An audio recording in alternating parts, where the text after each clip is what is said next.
தழுவுற பூமால இரண்டும் எனக்கு நீ ஆகணும்.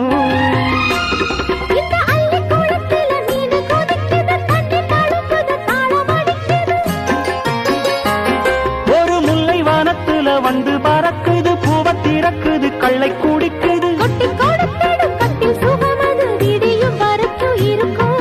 கட்டி பிடித்த கை விட்டு பிரிந்ததும் அடுத்த இரவின் வரவை நினைக்கும்.